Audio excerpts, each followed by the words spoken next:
Bueno, entonces ahora vamos a bajar en el continente y nos vamos a Neuquén. Ahora sí, vuelvo a sacar el mate, porque tenemos a Ricardo Ariel Riva. No sé si Ricardo Sí, estás... los estoy escuchando. Buenas tardes. Bueno, les Espero que cuento. aparezca la imagen. Por ahora está una imagen y supongo que aparecerás en Ese es breve. mi ojo izquierdo. Ahora te veo los dos. Genial. Bueno, les cuento gracias y suerte que te pudimos rescatar. Ricardo es el defensor del pueblo de la ciudad de Neuquén, en Argentina, y va a presentar una ponencia en la cual habla de la promoción y defensa de los derechos humanos cuando se ven afectados por acción o omisión de los gobiernos. Así que Ricardo, bueno, un placer tenerte aquí y te escuchamos. Gracias, Javier. Buenas tardes a todos. Veo también muchos amigos acá, los nombres de ellos, por lo menos no la imagen. Así que un gusto estar aquí compartiendo estos pocos minutos, donde trataré de demostrar de qué manera desde la Defensoría del Pueblo podemos llevar adelante una política pública de la aplicación de los métodos alternos de solución de conflictos en distintos aspectos.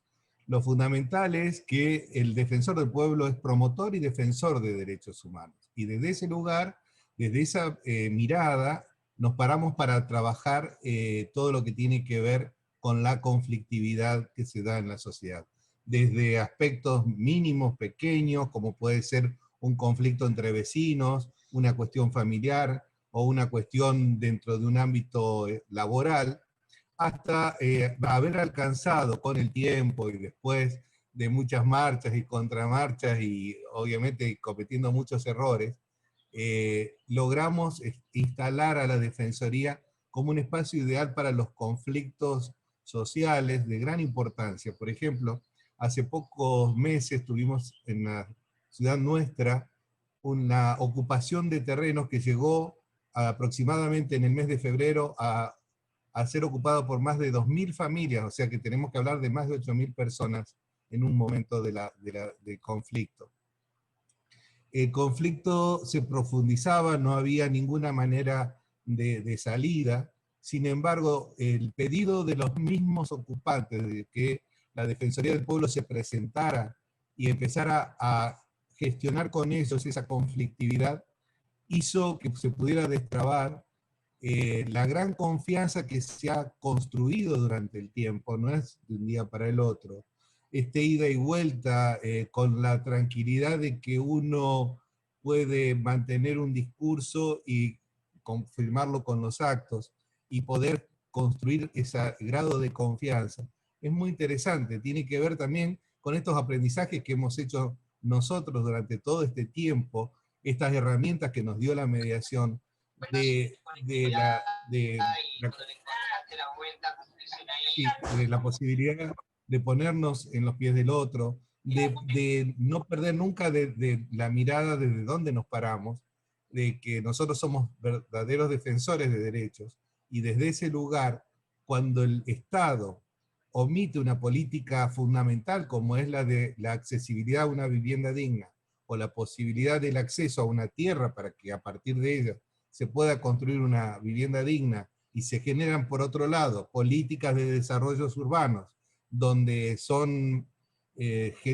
no son tenidos en cuenta, no se les dan oportunidades, evidentemente estamos frente a un conflicto que nosotros no lo vemos desde el punto de vista del derecho penal. Para nosotros esas personas no son delincuentes, no son personas ilegales, sino que estamos viendo la manifestación de un derecho no respetado, no habiendo generado las políticas públicas necesarias para revertir esos procesos. Entonces, la Defensoría se para desde ese lugar y con la construcción que hemos hecho nos permite pedirles a esas personas que se retiren del lugar y empecemos a trabajar en la solución de esos conflictos. Fue muy emocionante ver cuando empezaban a retirarse, porque para ellos ese era el bastión, era el lugar que habían conseguido y querían defenderlo. Y sin embargo, sin trampear, sin generar ninguna situación que los hiciera sentirse que habían sido estafados en su buena fe, se empieza a trabajar para que salgan del lugar y a partir de eso, en la confianza depositada en el defensor, se empieza a construir la solución del conflicto. ¿Y cuál es nuestra satisfacción?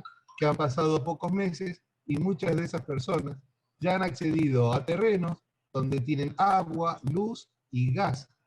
Entonces, si ellos se hubieran quedado en ese lugar, lograr luego que obtuvieran todos esos servicios es muy complejo, muy difícil poder resolverlo. Nosotros en nuestra ciudad se caracterizó siempre por estos procesos. Por eso, que hoy se estén dando estas posibilidades a partir de un instrumento de defensa de derechos humanos, que además utiliza como un elemento fundamental la empatía, la posibilidad del diálogo social, donde me siento frente al otro en igualdad de condiciones, porque si no, no puede haber una mediación entre desiguales. Lamentablemente lo que nosotros vemos, que la clase dirigente gana las elecciones y ese poder que residía en el pueblo, que fue el pueblo que a través del voto le dio ese poder momentáneamente para que lo represente, automáticamente se ve destruida esa relación porque quien ganó las elecciones no actúa realmente respetando lo comprometido en la campaña y no respeta lo que es aún mucho más grave, la Constitución sobre la cual juró. Entonces, poder recuperar ese equilibrio que se produce entre la clase dirigente y el pueblo, y de esa relación asimétrica, poder lograr que se sienten de igual a igual y empiecen a pensar en cómo resolver las situaciones de conflicto que se han generado, es muy interesante. Otra cosa que quiero compartir con ustedes es que no solamente trabajamos esta conflictividad en las cuestiones comunitarias, sino que hemos hecho muchos avances en lo que tiene que ver con la mediación escolar. ¿Y por qué le damos tanta importancia? Porque lo que hemos visto que en la mediación, ya sea como mediador o como partícipe de una mediación, uno va aprendiendo los valores de los derechos humanos. 3 valores fundamentales de derechos humanos que observan nuestra convivencia democrática y que nosotros tenemos que revisar en cada una de nuestras relaciones de convivencia, sean micro, macro, políticas, no pueden faltar, que es que nadie debe ser tratado inhumanamente, que todos tenemos que tener oportunidades y hay que respetar la multiplicidad de voces. ¿Cómo se aprenden estos 3 valores? Así. En el conflicto uno está enojado con el otro, no tiene problemas en dañarlo, en ofenderlo, en maltratarlo. Cuando uno se vuelve, pero lo tiene lejos, porque también eso tiene que ver con la neurociencia, ¿no? Cuando uno tiene al otro frente a sí y lo mira a los ojos, automáticamente vuelve a redimensionarlo humanamente. Al redimensionarlo humanamente, vuelve a recuperar lo que nunca debió faltar, ese respeto, esa actitud de empatía, el poder encontrarse nuevamente con el otro. El otro, que en definitiva es un ser humano, es un igual. Logrado este primer principio de que todos debemos ser tratados humanamente, empiezo a escucharlo. Escucho su relato, que es su verdad, que obviamente va a ser distinto porque la mirada, porque la cultura, por lo vivido, por lo que signifique, para mí tiene una lectura, para el otro tiene otra. Pero yo le doy la oportunidad al otro de que me lo relate. Luego yo, cuando termino de escuchar ese relato, voy a devolver con mi mirada, que va a ser en un espacio de respeto, pero donde ambos empezamos a generar oportunidades, donde ambos empezamos a darnos la oportunidad de escucharnos y ver qué nos pasa con el otro, que a lo mejor no nos pasa con otro, pero sí nos pasa con el que hoy tengo el conflicto. Y a partir de ahí estoy generando otro elemento fundamental que en nuestra sociedad falta, que es el dar oportunidades. No puede ser que un sector de nuestra comunidad tenga oportunidades y otro sector sea el olvidado, el no tenido en cuenta. Y cuando hablamos del no tenido en cuenta, de ese, como le gusta decir, ya que la veo a Gaby acá, a nuestro amigo Alejandro Nato, hoy con la pandemia todos somos vulnerables, ¿sí? Bueno, entonces no podemos hablar más de los vulnerables. Estamos hablando específicamente de vulnerados. Hay sectores vulnerados que permanentemente se los vulnera. Entonces, esos sectores necesitan sentirse que son parte de. Y hay otro sector que también está vulnerado, porque justamente hemos construido las cosas al revés de lo que nos enseñan nuestros pueblos originarios, que es el hecho del ambiente. El ambiente es otro sector vulnerado y que además no lo hacemos partícipe de, sino que también lo dañamos, también lo destruimos.